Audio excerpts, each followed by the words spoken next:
మెసేజ్లు చాలా తక్కువ ఉంటాయి. అవునా కాదంటారా? ఏమో మరి నాకు అనిపించింది, నా వరకు నా యొక్క అనాలిసిస్లో నాకు అనిపించింది మీకు చెప్పాను అన్నమాట. మరి మీ అనాలిసిస్లో చాలా విరివిగా వస్తున్నాయని మీరు అనుకుంటున్నారేమో నాకు తెలియదు. ఎందుకంటే కుటుంబంని దేవుళ్ళో మనం ఫౌండేషన్ చాలా గట్టిగా వేసుకుంటే దేవుళ్ళో చాలా దూరంగా మనం ప్రయాణం చేయగలం దేవునితో. ఇక్కడ ఉన్న మన అందరము కుటుంబాలు ఉన్నాయా లేవా? మన కుటుంబంలో అందరూ మారు మనసు పొంది ఉన్నారా? ఆలోచన చేసుకోవాలి. సువార్త చెప్పటానికి బయటికి వెళ్దాం, లేదంటే వేరే వేరే ప్లాన్లు వేస్తూ ఉంటాం. అవేమీ తప్పు కాదు, మంచిదే. బట్ కాకపోతే మన కుటుంబంలో దానికంటే ముందు మనం ఏం చేయాలంటే మన కుటుంబంలో ఎవరు రక్షణ లేరు. ఎందుకు ఈ మాటలు చెప్తున్నానంటే మేమందరం రక్షించబడ్డాం. మా కుటుంబంలో మా నాన్నగారు ఒక్కరే రక్షణ లేదు. ఒక 15 సంవత్సరాల క్రితం మా నాన్న మా నుంచి వెళ్ళిపోయాడు అన్నమాట. బాగా డ్రింక్ చేస్తారు, మీకు తెలిసిందే. అనారోగ్యము బాగా క్షీణించిపోయింది. ఊరి నుంచి కాల్ చేశారు, ఇంకా మీ నాన్న చనిపోతాడని. కారు వేసుకొని వెళ్ళా, అవును తీసుకొని వచ్చాం. తీసుకొచ్చి రాజమండ్రిలో ఒక 5 రోజులు ట్రీట్మెంట్ ఇస్తే దేవుడు బతికించాడు. డాక్టర్ చేతులు ఇచ్చాడు. అన్నీ ఫెయిల్ అయిపోయినాయి నాయన. లివరు, ఊపిరితిత్తులు, ఇంకా మెయిన్గా గుండె అన్నీ ఫెయిల్ అయిపోయాయి. బిఫోర్ నాకు అంతేం బాధ లేదు, ఎందుకంటే మేము చిన్నప్పటి నుంచి పెరుగుతున్నప్పటి నుంచి మా అమ్మ, నేను, మా తమ్ముడు, మా అన్న, మా నాన్న మా దగ్గర చాలా తక్కువ, అంత ఎఫెక్షన్ లేదు. హాస్పిటల్ ఆయన చూసినప్పుడు తీసుకెళ్ళి పెట్టినప్పుడు, ఎందుకు హాస్పిటల్ తీసుకెళ్ళింది కూడా ఒక మిషనరీ డాక్టర్ అనమాట. అంటే పాస్టర్ గారి వాళ్ళకి 50% డిస్కౌంట్ ఇస్తాడు, పాస్టర్ గారి కుటుంబానికి కూడా 50% డిస్కౌంట్ ఇస్తాడు. ఆయన దగ్గరికి తీసుకెళ్ళాం. చక్కగా ట్రీట్మెంట్ చేసిన తర్వాత, అవును మేము సువార్తకి తిరుగుతున్నాం, ఏజెన్సీ ఏరియాలకి వాటన్నిటికీ తిరుగుతుంటాం. మా నాన్నకి ఎలాగా, ఆయన గర్భవాసి నుంచైనా మేము వచ్చింది, మా నాన్నకి నేను చెప్పాలా లేదా అనేది నాకు ఆలోచింపజేసింది అనమాట. ఒక 2 వారాల నుంచి ఏ విధంగా చెప్పాలి. మా తమ్ముడికి మా నాన్నకు కొద్దిగా ఎఫెక్షన్ తక్కువ. వాడు చిన్నప్పుడే, వాడు 2 సంవత్సరాలు 3 సంవత్సరాల క్రితం వాడికి లేదు. నాకంటే నాకు మా నాన్నకి మంచి అనుబంధం, నన్ను మాత్రమే తిప్పేవాడు అనమాట. ఎలా చెప్పాలని ఆలోచన చేస్తూ ఉన్నాను. 2-3 సార్లు ట్రై చేశా, వినట్లేదు, పడుకుంటున్నాడు. అరే ఆ దేవుడి గురించి చెప్తావేంట్రా, మన దేవుళ్ళు ఉన్నారు కదా అంటాడు.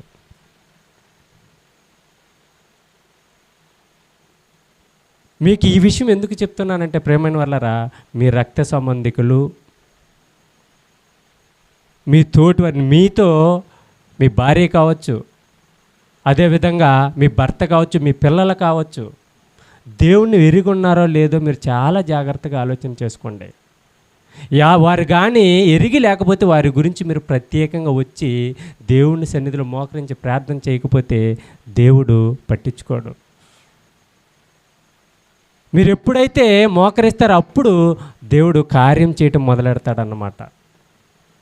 లేదంటే వారి మీద నింద మీరు సమాధానం చెప్పాల్సి వస్తుంది దేవునికి.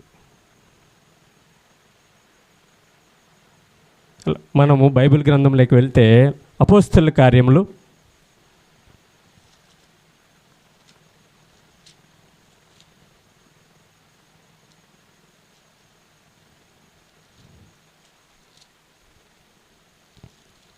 14వ అధ్యాయములో, క్షమించండి 16వ అధ్యాయము 14వ వచనం నుంచి నేను చదువుతాను. అప్పుడు లూదియా అను దైవభక్తి గల ఒక స్త్రీ వినుచుండెను. ఆమె ఊదా రంగు పొడిని అమ్ము తుయతైర పట్టణస్థురాలు. ఎవరమ్మా ఈమె? లూదియా. ఆమె పేరేంటి? లూదియా. మీ అందరికీ తెలిసిందే. దేవుడు ఇంకో సాక్ష్యం కూడా ఇస్తున్నాడు. ఆమె ఎలాంటి ఆమె? దైవభక్తి కలిగిన స్త్రీ. ఈమె గురించి కొద్దిగా లోతుల్లో మనం ఆలోచన చేస్తే, ఏమి యూదురాలేమీ కాదు. బట్ అక్కడ యెహోవా దేవుణ్ణి ఆరాధించేది అక్కడ ఊరి చివర ఒక నది ఉంటే ఆ నది తీరాన కూడుకుండేవాళ్ళు. ఒక సమాజ మందిరం ఏర్పడాలంటే ఆ కాలంలో 10 మంది పురుషులు ఉండాలి, యూదులు. ఎంతమంది ఉండాలి? 10 మంది పురుషులు యూదులు ఉంటే అక్కడ ఒక సమాజ మందిరం ఏర్పడిద్ది. మరి ఇది ఏ పట్టణము? తుయతైర పట్టణము. అది ఎక్కడుందంటే ఫిలిప్పీకి దగ్గరలో ఉంది. అక్కడ యూదుల సంఖ్య చాలా తక్కువ. అందుకే ఆరాధించడానికి లేదంటే దేవునికి ప్రార్థన చేయటానికి అక్కడ బయట కూడుకుండేవాళ్ళు. దాన్ని ఎలాగా చిత్రీకరించారంటే అక్కడేమీ ఇలాగా గుడారం ఏమీ లేదు. ఇలాగేమన్నా గట్టు ఉంటే ఆ గట్టు మీద కూర్చొని మాట్లాడుకునేవాళ్ళు అన్నట్టుగా చరిత్రకారులు రాశారు. ఆమె గురించి సర్టిఫికేట్ ఏమని ఇచ్చాడంటే దైవభక్తి గల ఒక స్త్రీ ఉండను, ఆమె ఊదా రంగు పొడిని అమ్ముచు. ఇంకా ఏంటి, ఏం చేసిద్ది ఆమె? ఒక పొడి అమ్మిద్ది. ఆ పొడి ఎక్కడి నుంచి వస్తుందంటే చెట్ల యొక్క వేళ్ళ నుంచి వచ్చింది ఆ పొడి, ఊదా రంగు పొడి. అది ఆ రోజుల్లో బాగా కాస్ట్. అవి ఏం చేసిద్ది అంటే ఇంకా మన మాటల్లో చెప్పాలంటే వ్యాపారం, బిజినెస్ గాలన్నమాట, బిజినెస్ లేడీ. మనకు ఒక చిన్న పని ఉంటేనే దేవుని దగ్గరికి రాము మనం, అవునా కాదా? ఓ జాబ్ చేస్తున్నాం అనుకోండి, జాబులో ఒత్తిడి ఎక్కువైందండి, ఈరోజు రెస్ట్ తీసుకోవాలి ఆదివారం, ఈరోజే మాకు రెస్ట్ వచ్చేది, ఈరోజు కూడా దేవుడికి మేము ఎక్కడ టైం ఇవ్వగలమండి, నిద్రపోవాలి. కానీ ఇది చాలామంది అంటున్న మాట, నేను వింటున్న మాట. మరి మీరు విన్నారో లేదో కానీ మీకేం పోయే కాలం రా? ఆదివారం ఒక్కరోజు ఎంజాయ్ చేసే రోజు, ఆ రోజే మీరు దేవుని దగ్గరికి వెళ్ళి ఆ రోజంతా అక్కడ గడుపుతారంటే బయటోడు అనే మాట అదే, సంఘములో ఉన్న విశ్వాసుల యొక్క పిల్లలు అనే మాట కూడా అదే. మీరు అర్థం చేసుకోవాలి. ఈ దైవభక్తి కలిగిన స్త్రీ, ఈమె ఊదారంగు పొడి నమ్ము తుయతైర పట్టణస్థురాలు. ప్రభు ఆమె యొక్క హృదయం తెరిచిన గనుక పౌలు చెప్పిన మాటల యందు లక్ష్యముంచెను. దేవుడు వరకే ఏం తెరవలేదు, ముందు నుంచి భక్తి చేస్తుంది. అందుకే దేవుడు పైన రాయించాడు దైవ భక్తి కలిగింది. అప్పుడు ఆ మాటల యందు లక్ష్యం ఉంచి తర్వాత చూడండి, ఆమెయు ఆమె ఇంటి వారును బాప్తిసం పొందిరి. ఏంటి? ఆమె వెళ్ళి అక్కడ పౌలు గారు చెప్పిన మాటలు విన్న తర్వాత ఆత్మచేత ప్రేరేపింపబడింది. దేవుని మాటలు ఆమె హృదయంలో గుచ్చుకున్నాయి. వచ్చి రాగానే ఇంటికి వచ్చి వాళ్ళ ఆయనకి కానీ వాళ్ళ పిల్లలకు కానీ చెప్పగానే వాళ్ళు విన్నారంటే ఈమె ఎలాగ నడుచుకుంటుందో మీరు ఆలోచన చేయండి. ఆమె ఇంట్లో ఉదయం నుంచి సాయంత్రం దాకా ఖాళీ ఏమి లేదామో. ఆమె ఏం చేస్తుంది? వ్యాపారం చేస్తుంది, తన కుటుంబాన్ని పోషించుకునేదాని నిమిత్తం. మీకు తెలుసు, పని చేసే వాళ్ళకి, నాకు తెలుసు, బయట మనం 10,000 కానీ 15,000 కానీ తెచ్చుకోవాలంటే ఎంత టైం అక్కడ వెచ్చించాలో. 9ంటికి వెళ్ళి సాయంత్రం 6ంటికి వస్తే తర్వాత పిల్లలతో గడిపే సమయం కానీ, భర్తతో గడిపే సమయం కానీ, భార్యతో గడిపే సమయం కానీ ఎంత ఉంటుందో మనకు తెలుసు. ఆమె ఆ పని చేసుకుంటూ ఆమె ఇంట్లో నడుచుకున్న విధానము మీకు ఏం చెప్పాలనుకుంటున్నానంటే, ఇక్కడ ఆమె వచ్చి చెప్పగానే వాళ్ళు విని బాప్తిసం పొందారు. మన పిల్లలు అలా తీసుకుంటారా?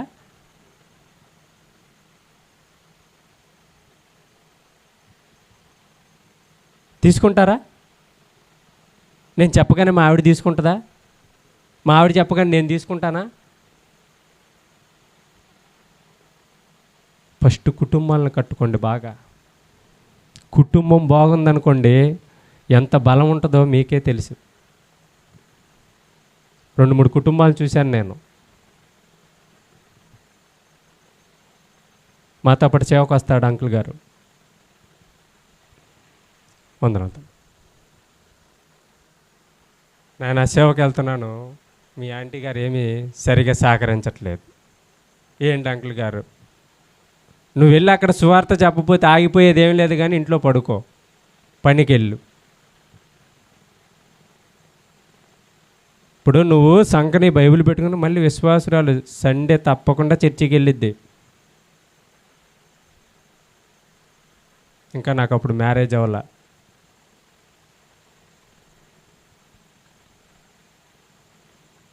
నైట్ మీటింగ్కి వెళ్ళి అక్కడ పడుకునే వాళ్ళం, రావటానికి లేట్ అయితే అక్కడ పడుకుని ఉదయాన్నే వచ్చేవాళ్ళం. ఆయన చెప్తూ ఉండేవాడు అనమాట ఈ విషయం. ఈరోజు ఎలాగ అందా ఏంటి, మాకు అప్పుడు భయం వేసేది, నాయన మాకు వచ్చేవాళ్ళు ఎలా వస్తారని.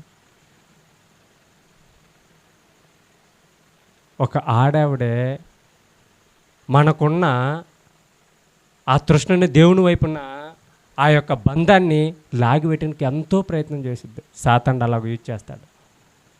అప్పుడు చెప్పాను అన్నమాట అంకుల్ గారికి, నేను ముందు ఆంటీ గారిని సరిచేయండి. మీరు ఎప్పుడైనా ఉపవాసం ఉన్నావా ఆంటీ గారి గురించి?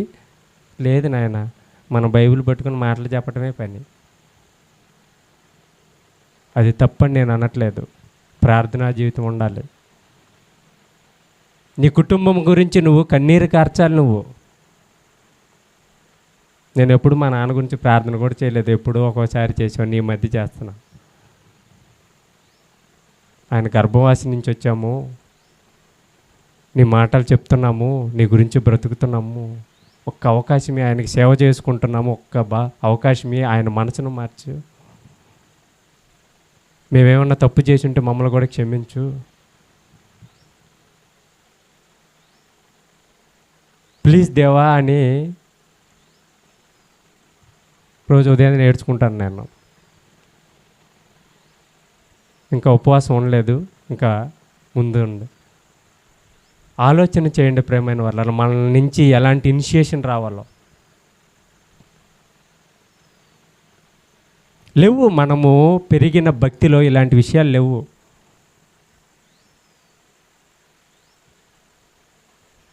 దేవునితో మమేకమయ్యే ఆ భక్తి మనలో లేదు. మన భక్తి మన కుటుంబానికి ఆశీర్వాదకరంగా ఉండాలి, లేకపోతే వ్యర్థమే, అవసరమే లేదు. వేరే పని చేసుకున్నా బాగుంటుంది. ఆ దైవభక్తి కలిగిన ఆ స్త్రీ, ఆమె చెప్పగానే ఉన్నారంటే ఆ మాట నాకు చాలా ఆలోచన చేసేవాడిని. ఎంత బాగా మెసులుకొని ఉండిద్ది, ఎంత బాగా పిల్లల్ని ఆర్గనైజ్ చేసి ఉంటుంది. ఇప్పుడు నేను చూస్తుంటే ఒక పని చేసేవాళ్ళు, ఒక జాబ్ చేసేవాళ్ళని అది తప్ప ఇంకేం పట్టించుకోలేదు. భార్యకి చెప్పాను, నువ్వు చూసుకోవా, నేను చేయలేను, నేను ఇది నాది, డబ్బు తీసుకొచ్చి ఇవ్వటం, ఇంటి మెయింటైన్ చేయటం నాది, మిగతాది నాకు తెలియదు, నువ్వే చక్కగా పెంచావు. పిల్లల్ని చక్కగా పెంచి, భర్తతో చక్కగా మెలిగి, బిజినెస్ చేసి, ఎవరికైనా జ్ఞానం కొదువుగా ఉంటుంది, ఎవరిని అడగాలి? దేవుణ్ణి అడగాలి. యూట్యూబ్లో హౌ టు నాలెడ్జ్ అంటే రాదు, బుక్కులు ఎతికితే రాదు. మోకాళ్ళు వేసి, నాయనా నాలో నీ జ్ఞానము లేదు, ఇక వీటన్నిటిని నేను ఆర్గనైజేషన్ చేయలేకపోతున్నాను, ఇవ్వమంటే ధారాళంగా ఇస్తానన్నాడు. ఏమన్నా సందేహంతో ఇస్తానన్నాడా, లేదా ధారాళంగా ఇస్తానన్నాడా? ధారాళంగా ఇస్తానన్నాడు. మళ్ళీ నేను ఒక కుటుంబాన్ని చూశాను. అన్న భక్తిపరుడు, బాగుంటాడు. ఆ వదినికి ఎంతవరకు తెలుసో నాకైతే తెలియదు. అన్న ఏది చెప్తే అదే. 3 పిల్లలు, ఓ నెల ఎక్కడ ఉంటారు, సేవ చేసుకుంటారు, వేరే చోటకి వెళ్దామంటే మళ్ళీ ఏ మారు మాట మాట్లాడదు, వెళ్ళిపోయి దానితో పాటు. ఈరోజు ఏం లేదు, ఎందుకంటే ఉందాంలేండి, ఇది ప్రార్థన చేసుకుంటా. నేను అది చూడలేదు, నా అంతకుముందు నా అయితే నేను చూడలేదు అలాగా. 3 పిల్లలు, అది ఏమేముంటుంది, మనకి 2 పిల్లలు, వాళ్ళ భవిష్యత్తు ఏంటి? వాళ్ళకి ఏమైనా వెనకేసావా? ఏది? పని చేసుకోవద్దని కాదు, ఫిజికల్ నీడ్స్ కోసం పని చేయొద్దని దేవుడు చెప్పలేదు ప్రేమైన వాళ్ళారా. నీ ప్రయారిటీ ఎలా ఉందనేదే నేను ఇక్కడ చెప్తూ ఉన్నాను. నీ ప్రయారిటీ ఇదైతే దేవుడు అన్నీ ఇస్తానన్నాడా, ఏమన్నాడా? నా రాజ్యాన్ని, నా నీతిని. అదే కదా, ఫిజికల్ నీడ్స్ కోసమే కదా అది మాట్లాడితే ఆ మాట అంది. అవతిని ఏం మాట్లాడేది కదా, ఏమేంటి నాకు ఆ టైంలో అంత భక్తులు, ఇది ఒక 7-8 సంవత్సరాల క్రితం ఉంది. ఏమేంటి ఎలా ఉంది, 3 పిల్లల్ని అలాగింట్లో ఉన్నారు, ఆమెను వెళ్ళి మేము ఫ్రూట్స్ అవి ఇస్తే, బ్రదర్ మేము 2 రోజుల నుంచి తిండి లేదు, ప్రార్థన చేస్తున్నాము మీ ద్వారా వచ్చింది అని అంటే మాకు సౌండ్ లేదు, అవునా ఇలాంటిది జరిగిద్దా అని.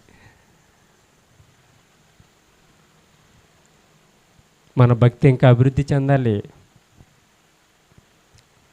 చాలా వెనకబడి ఉన్నాం మనం భక్తిలో. క్రైస్తవ పిల్లలే, విశ్వాసుల పిల్లలే బాగలేరు ప్రేమైన వాళ్ళారా. మగవారు బాగలేరు, ఆడవారు బాగలేరు. మరి ఎలాగ మనం సరి చేసుకోవాలి? దేవుని దగ్గర మాత్రమే మనం సరి చేసుకోవాలి. దేవుని యొక్క వాక్యంతోనే మనం సరి చేసుకోవాలి. దేవుని మీద ఆధారపడి మాత్రమే మనం సరి చేసుకోవాలి. అప్పుడు మాత్రమే ఆ కుటుంబం కానీ వారు కానీ ఫలించేవారుగా ఉంటారు. నీ సొంత నాలెడ్జ్ ఉపయోగిస్తే అది నీకు తాత్కాలికమైన ఉపశమనాన్ని మాత్రమే కలిగించిద్ది. పర్మనెంట్ సొల్యూషన్ నీకు రానే రాదు. ఈ స్త్రీని చూడండి, లూది అనే స్త్రీని.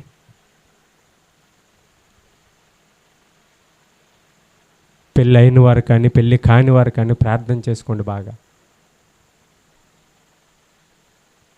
ఇంకో స్త్రీ గురించి చెప్తాను చూడండి. అదే అపోస్తుల కార్యాలు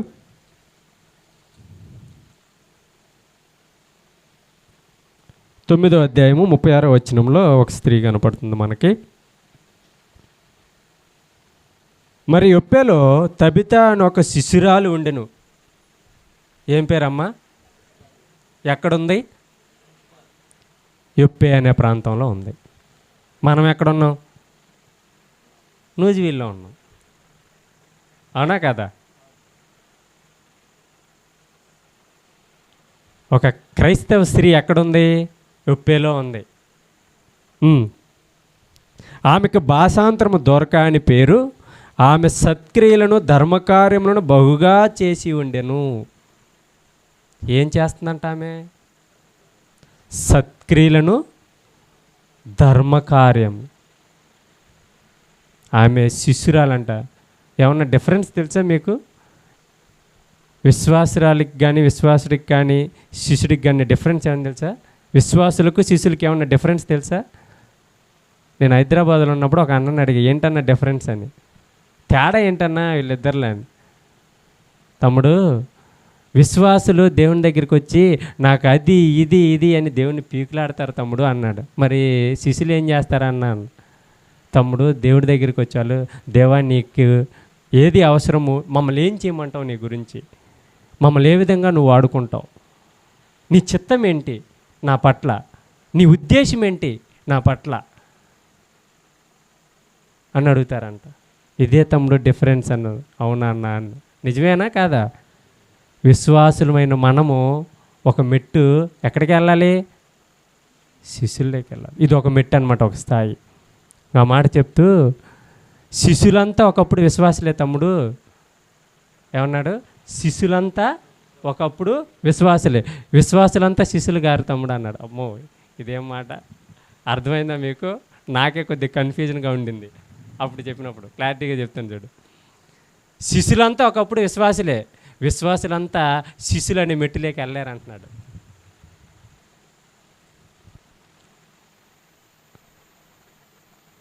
ఆమె ఏం చేస్తుందంటే ధర్మకార్యములను సత్క్రియలను ఎప్పుడైనా చేస్తాం మనం ఎవరికైనా సహాయం? చాలా క్వశ్చన్లు వచ్చాయి, నాకే వచ్చాయి అనమాట ఇనిషియల్ స్టేజ్లో. సంఘంలో అది అవసరవుతుందంటే ఒక 100 రూపాయలు 100 రూపాయలు ఉంటే మనం ఏదైనా పని చేసుకోవచ్చు అనిపించేది. నాకు మనసు వచ్చేది కదా, నిజమే చెప్తున్నాను నేను. నా స్నేహితులకు కానీ ఎవరికైనా అవసరం వచ్చిన ఏదైనా ఒక పూట అన్నం పెట్టాలన్నా అంత మనసు వచ్చేది కాదు. కొద్ది సెల్ఫిష్ నేను. స్వార్థం. దేవుని సంఘములోకి చేర్చిన తర్వాత బైబిల్ని నేను చదువుకున్న తర్వాత నాకు అర్థమైంది వాస్తవం ఏంటో. సంఘంలోకి వచ్చిన మన అందరము ఎవరికైనా ఓ పూట అన్నం పెట్టని పరిస్థితిలో ఉన్నాం మనం? లేం కదా? పెట్టగలం. ఒక అతనికి 100 రూపాయలు అవసరం వచ్చింది, రూపాయి ఇవ్వలేని స్థితిలో ఉన్నామా? మన సంఘస్థలకే ఇవ్వగలం, అది కూడా చేయం. నేనేం గొప్పలుగా చెప్పట్లేదు ప్రియమైన వాళ్ళారా. మాకు మన వరదలు వచ్చినాయా?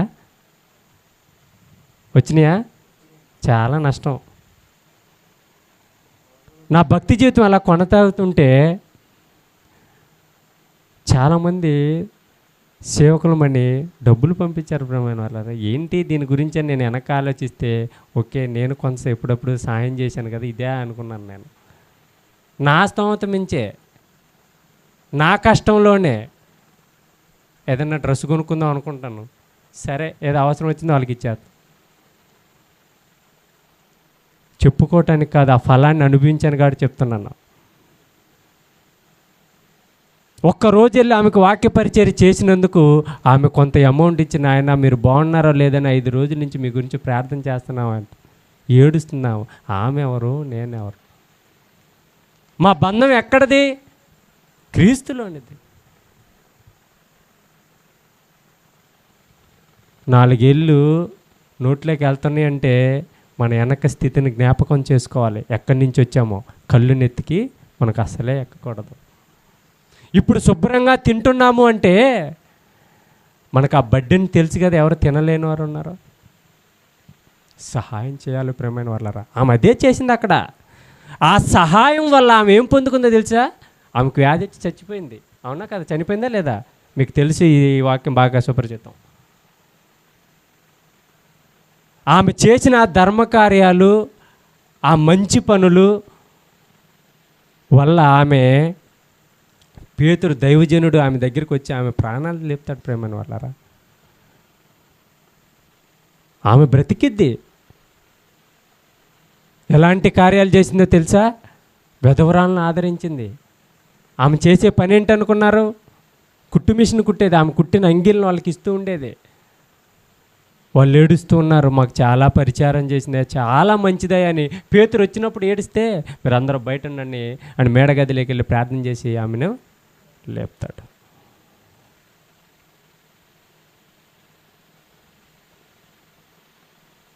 చూడండి, ఎవరో ఆమె చేసిన పనులు దేవునికి మొరపెట్టే. మనమేమో అలా బ్రతకం, సంఘానికి వస్తూ ఉంటాం. రావటం తప్పు కాదు, వచ్చి మన ప్రవర్తనను మనము దిద్దుకోవాలి. ఆమె భక్తి ఆమెను ఏం చేసిందంటే ప్రాణం నుంచి లేపింది. మరి మన భక్తి,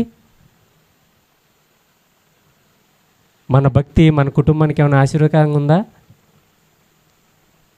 మన భక్తి ఒకరిని మంటల్లో నుంచి లాగేదిగా ఉందా? కనీసం మన భక్తి మనకన్నా ప్రయోజనకరంగా ఉందా? ఇదన్నా క్వశ్చన్ వేసుకోండి.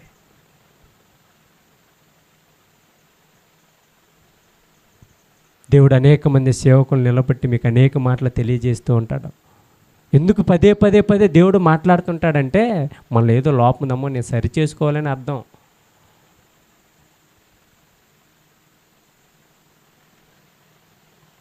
ఆమె భక్తి ఆమె కుటుంబాన్ని రక్షణలోకి నడిపించాయి. అక్కడ ఆ లూదియా ఆ కాన్సెప్ట్లో లూకా గారు ఏమి స్ట్రెస్ చేస్తున్నారంటే రక్షణ మార్గం గురించి. ఆమె ఆ మాటలు విని వెళ్ళి వాళ్ళ కుటుంబాన్ని రక్షించుకుంది. వాళ్ళందరూ బాప్తీసం పొందుకున్నారు.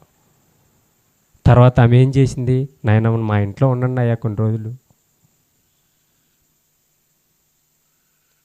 ధనవంతురాలని కూడా రాశారు అందరూ. ధనవంతురాలంట ఆమె. ఒక 4-5 ఆమె ఇంట్లో ఉండే అంత ప్లేస్ ఉందంటే, పెద్ద ఇల్లు. అందులో ఆమె వ్యాపారం చేస్తుందంటే ఆ పట్టణం కూడా మంచి వ్యాపార పట్టణం.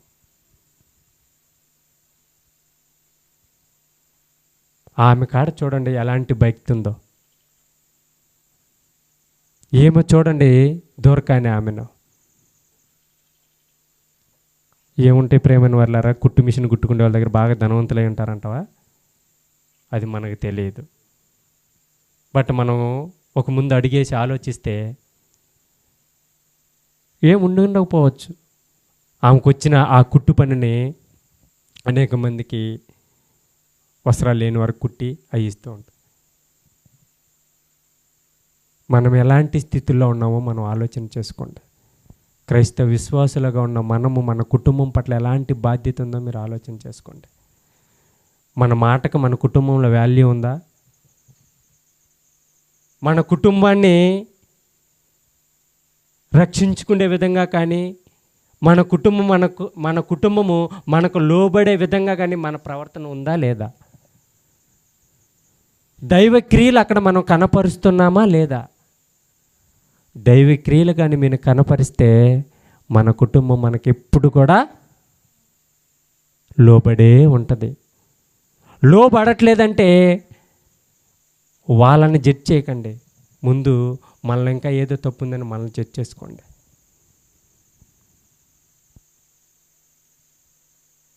మంచి కార్యాలు చేసే కుటుంబాలుగా ఉండండి. ఇంకొక సందర్భం చూసి నేను ముగిస్తాను. మత్తయి సువార్త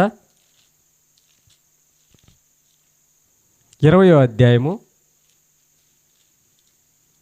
20వ వచనము నేను చదువుతాను, చూడండి. అప్పుడు జెబెదయి కుమారుల తల్లి తన కుమారులతో ఆయన యొద్దకు వచ్చి నమస్కారము చేసి ఒక మనవి చేయబోగా, నీవేమి కోరుచున్నావని ఆయనను అడిగను. అందుకామె, నీ రాజ్యమందు ఈ నా ఇద్దరు కుమారులలో ఒకడు నీ కుడివైపునను ఒకడును నీ ఎడమ వైపునను కూర్చుండ సెలవిమ్మని ఆయనతో అనెను. ఇక్కడ మంచి తల్లి ఏం మాట్లాడుతుంది?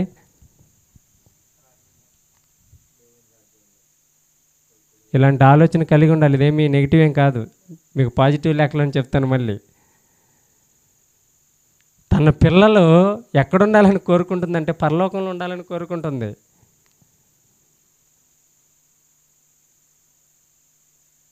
మన ఆత్మీయ స్థితిలోకి తీసుకోండి దాన్ని. వేరే వేరే కోణాల్లో మీరు ఇంతకుముందు వేరే వేరే విధంగా ఉన్నారేమో, అదేం పక్కన పెట్టండి.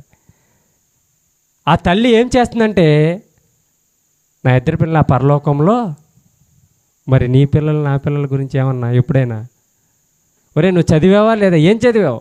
చదివితే జాబు, ఎంత సంపాదిస్తున్నావు, ఏంట్రా అలా తిరుగుతావేంటి? ఎప్పుడైనా నా పిల్లలు పరలోకంలో ఉండాలని ప్రార్థన చేశారా? ఎప్పుడైనా నా పిల్లలు పరలోకంలో ఉండాలని కనీసం ఆలోచన ఉందా?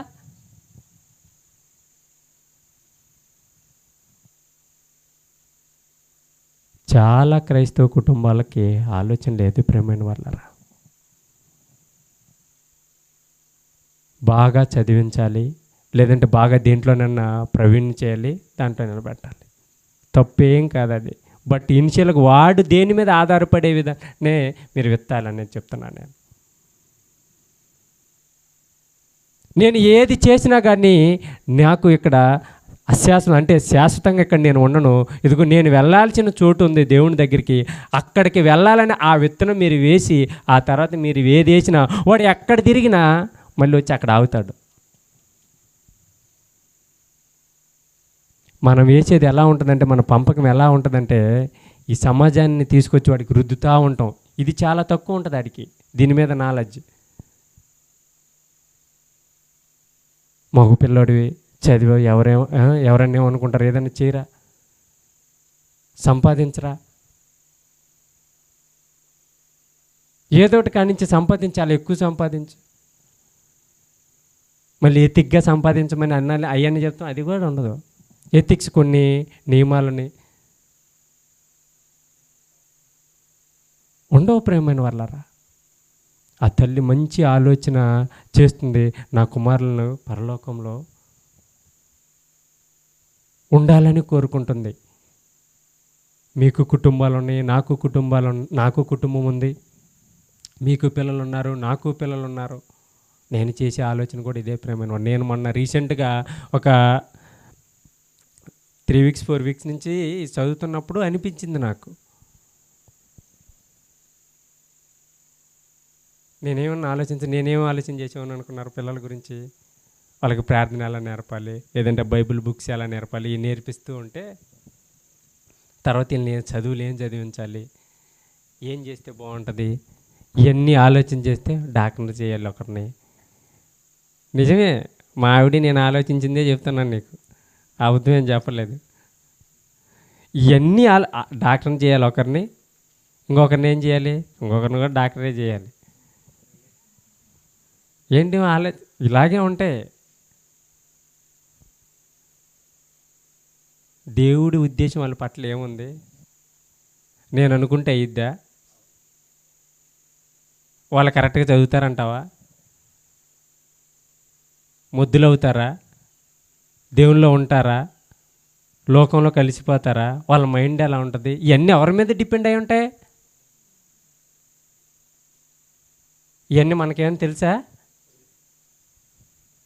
మనకేమి తెలియదు ప్రేమైన వాళ్ళరా. ఆశ మాత్రం ఉంటుంది.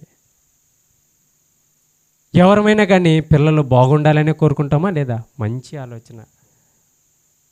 బట్ ఆ కోరుకునే ముందు దేవుని దగ్గర పెట్టండి. దేవా, నన్ను ప్రేమించి ఇచ్చావు ఇద్దరు పిల్లల్ని, వీళ్ళు నేను ఎలా పెంచాలి? నీ ప్రణాళిక ఏంటి వీళ్ళ పట్ల? నా ఆలోచనలో నేను ఉన్నాను, నా ఆలోచనల ప్రకారంగా ఇలా తీర్చిదిద్దామని నేను అనుకుంటున్నాను. నీ ప్రణాళిక ఏంటో నాకు రివీల్ చేయి. నీ ఉద్దేశంలో, నీ చిత్తంలో వీరిని పెంచే విధంగా మాకు జ్ఞానాన్ని, తల్లిదండ్రులుగా ఉన్న మేము మాకు జ్ఞానాన్ని. పరలోకం వస్తారంటావా ఇల్లు అనే డౌట్. ఏది ఏమైనా సరే నేను ఇక్కడ ఆలోచించినవి నాకు ఎలా ఉన్నా నాకు అనవసరం, కానీ వీళ్ళిద్దరు మాత్రం పరలోకంలో ఉండాలి. నా ఇద్దరు పిల్లలు నీ పరలోకంలో ఉండాలి. వీళ్ళు ఇక్కడ ఎలా బ్రతికినా సరే నువ్వు పరలోకం ఇచ్చావు అంటే వీళ్ళు ఇక్కడ బాగానే బతుకుతారని నాకు అర్థం. వీళ్ళు పరలోకానికి ఎలిజిబిలిటీ సంపాదించారంటే ఇక్కడ ఇలా ప్రవర్తన కానీ వీళ్ళు కానీ ఎట్టున్నట్టు? చక్కగా బ్రతికినట్టు.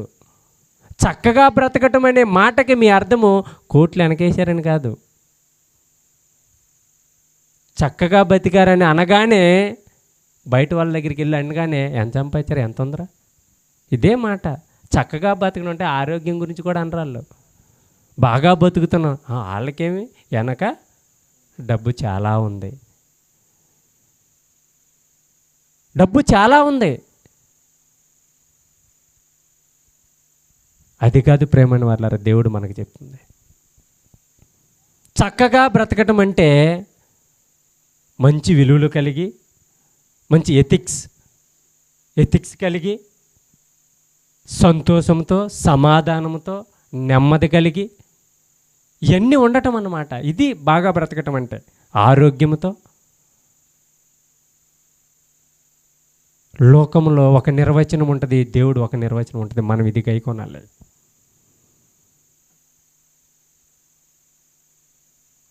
ఆ డబ్బున్నోడి దగ్గరికి వెళ్ళి అడిగితే, మా బావనే అడుగుతాను అనమాట. మా బావ కొద్ది ఉందండి ఆస్తి. ఏముంది బావ, ఏంది రోజు వెళ్ళి పని చేసుకుంటే కానీ అవదు. అయ్యేమో నా మిద్దెలు మేడలు నేను తింటానా, రోజుకు ఒక ఇటుకని ఏమైనా తీసుకొని తింటానంటే కడుపు నిండిద్ది ఏంటి? అద్దెలు వస్తాయి కాబా, బాగానే బతుకుతా అంటే ఏంటి అవి సరిపోయేది? ఆ లోన్లు ఎవడు కడతాడు? అవేం కనపడతానే కానీ మీకు దాని వెనక ఎంత ఉందనుకున్నావు?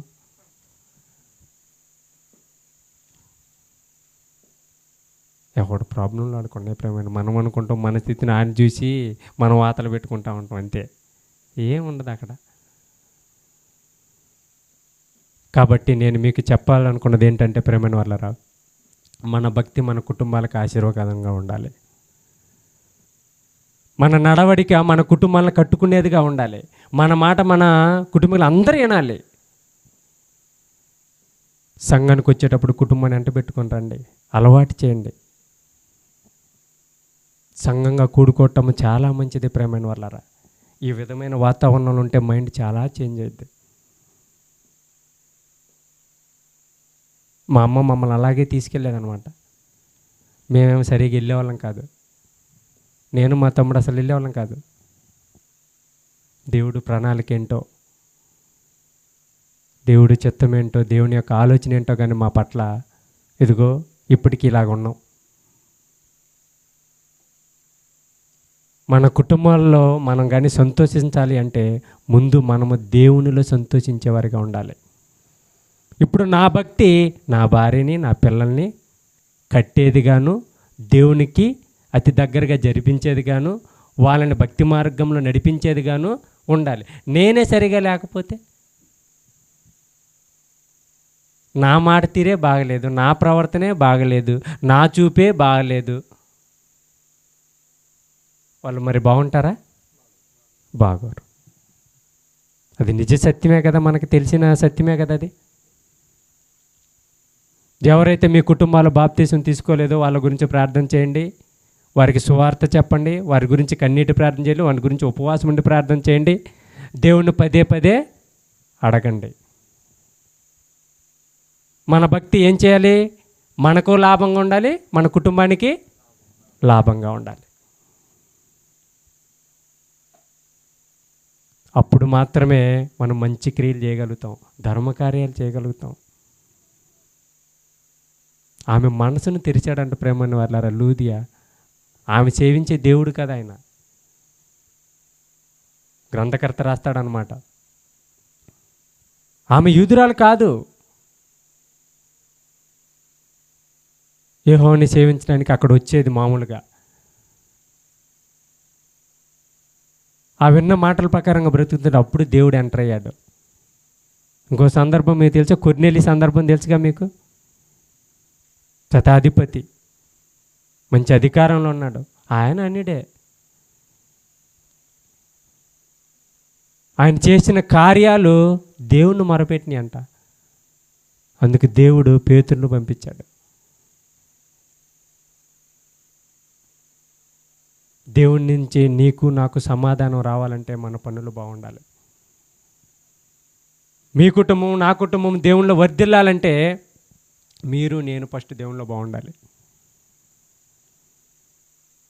లేకపోతే మన కుటుంబాలు వర్ధిల్లో ప్రేమైన వాళ్ళారా. ఆ సాతాను మన కుటుంబాలు విచ్ఛిన్నం చేస్తాడు. వాడు ఎప్పుడు కుటుంబంలో గలిబిలి చేద్దాం. ఎందుకంటే కుటుంబం బాగుందనుకోండి ఏదైనా చేయగలం, చాలా బలంగా ఉంటుంది. కుటుంబంలో అదే కలతగాని వస్తే, మన భార్య మన మాట వినకపోయింది అనుకోండి, భర్తే మన మాట విని ఎంత చింత, ఎంత బాధ, ఎంత బాధ అనుకున్నారు. అది మనం అనుభవిస్తే కానీ మనకు తెలియదు. కాబట్టి ప్రేమైన వాళ్ళారా, మరి దేవుడు ఈ మాటలు మీ హృదయాలలో ఫలింపు చేయాలని చెప్పిన మాటలు, మన భక్తి మనకి మన కుటుంబానికి ఎలా ఉండాలి? ఆశీర్వాదకరంగా ఉండాలి. లేని పక్షంలో మనం చేసే భక్తి వ్యర్థము. మన పిల్లల గురించి మనకు మంచి ఆలోచన ఉండాలి, మంచిగా చదివించాలి. చదివిస్తూ విద్య ఉంటేనే దేవుని యొక్క జ్ఞానాన్ని చదవగలం, మైండ్ యొక్క ఎబిలిటీ పెరిగిద్ది, థింకింగ్ నాలెడ్జ్ పెరిగిద్ది, కొంతమందితో కూర్చోగలం. నేను చదివినందుకు, మా అమ్మ నన్ను కష్టపడి చదివించినందుకు నేను ఎందుకు హ్యాపీగా ఫీల్ అవుతానో తెలుసా? ఈ బైబిల్ చదువుతుంటానండి. మా అమ్మ బైబిల్ తీసుకెళ్ళిద్ది, కూర్చుని దాన్ని అలా తెరిచి అలా చూస్తుంటుంది. మా అమ్మకి లేని భాగ్యం నాకు ఇచ్చారా? అపోస్తులు అంటారనమాట, మేము ఏదైతే విన్నామో ఏదైతే చూసామో దాన్ని నిదానించి, ఇంకా మేము తిరగం వెనక్కి. ఎందుకు తిరుగుతాం? చంపేస్తారా? చంపేయండి. అది వాళ్ళ అనుభవం. మన అనుభవం కూడా ప్రేమని వాళ్ళ దేవుని మీద ఉండాలి. మన అనుభవం.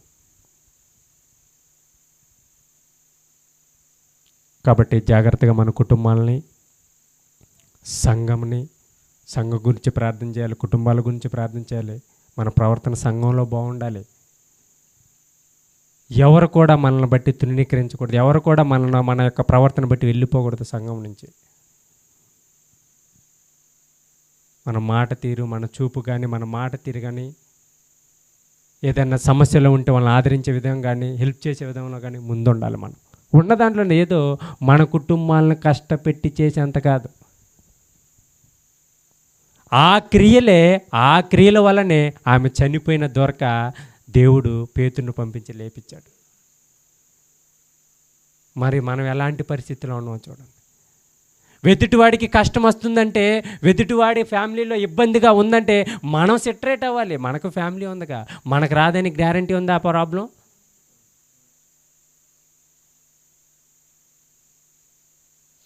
ఒక ఆయన అంటున్నాడు అనమాట, మా అబ్బాయి సరిగా లేడన్నా, మాడికాయ తోటలో కూర్చొని మాట్లాడుతున్నాం వీటి గురించి. అన్న అసిస్టెంట్ ఇంజనీర్,